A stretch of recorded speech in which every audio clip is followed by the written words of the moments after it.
Hi guys, Dr. Jen Anaker back with some information. I'm in full practice right now at my office. And so, as much as we help people's bodies heal as a whole, we're also seeing the effects of what's going on with improper workstations. So first off, think about the environment. You've got the parents' home, the kids' home. So there could be, husband, wife, 1, 2, 3 kids. So there's a lot of stations that are being set up. And obviously at some point you might even run out of room. And so the most unfortunate spot, or worst spot I'll say, would be sitting on the couch, curling forward on the end table. Anytime you get into that curled forward posture, your head comes forward. That puts a ton of stress on the neck and the shoulders. So people that are coming into the office are talking about more headaches, leading into neck and shoulder issues. Because again, being in this posture, instead change up that posture, bringing your ear back more aligned with your shoulder, body more upright. Now, when you're sitting at a desk, that's going to be better. A couple of things to think about. Number one is posture, is that you want two 90-degree angles. Basically, from as you're standing straight up where you're bending at the hip with your legs out, you want that to be at a 90-degree angle. And then from your knee on down, where it's bent, you also want that at a 90-degree angle. So again, this is going to be not good. So when you're more at those 90-degree angles, you also want to be mindful of your wrist posture. If your wrist is up, that's going to put a ton of stress, and or if it's down, on the carpals or on the wrist bones. So you want to make sure that your keyboard, when you're typing, that is even. Another thing, I don't have that example here with me today, but is when you're working on a laptop, we're all also having to find makeshift as far as using boxes. And this is just a container that I had, but your laptop, if you were to get an external mouse and keyboard, a full keyboard, that would make it easier. So it'd be just like a regular computer, and then your monitor becomes obviously the view of the laptop, and the view itself should be about arm's length out, which mine is. And then, anywhere from middle of the screen to top of the screen, you just, again, don't want to be in this posture, or just like they call tech or text neck, with your head forward, that we're in a lot as a population these days. That's a lot, again, on the neck and shoulders and on the spine as well.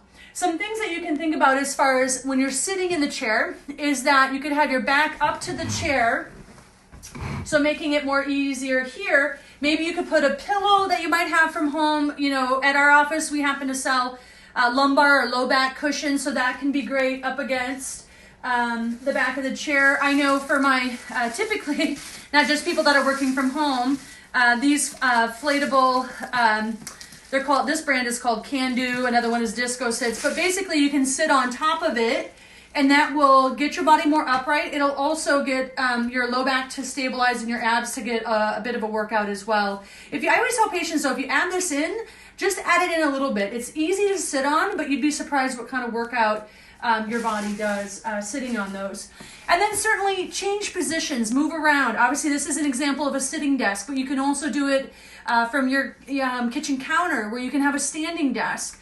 I love today, I heard a tip from Dr. Stephanie Mange, a chiropractor in Chicago, saying, okay, if you're at that standing desk or up on the counter, use maybe like a yoga block or a thicker book, also to be able to step your foot up on, so that way you can take out some stress off of your low back when you have a standing desk. But again, making sure that your arm is straight out and the wrists aren't up and down when you're adapting to the countertop as well. And some other things that I'm hearing about the desk situation is that people aren't getting up and moving around like they do at the office. And even if they sit all day, they're probably, walking to the copier, walking further to the bathroom, walking to their car, beginning and ending, talking to, a coworker or boss. And so there's still a lot more movement than what people are getting, even when they're sitting at home. And so movement is so important, whether you set an alarm, after you work on a project for a little bit, get up, move around, just create some movement, do some exercise, do some stretches. Any of that is key. And get into a routine.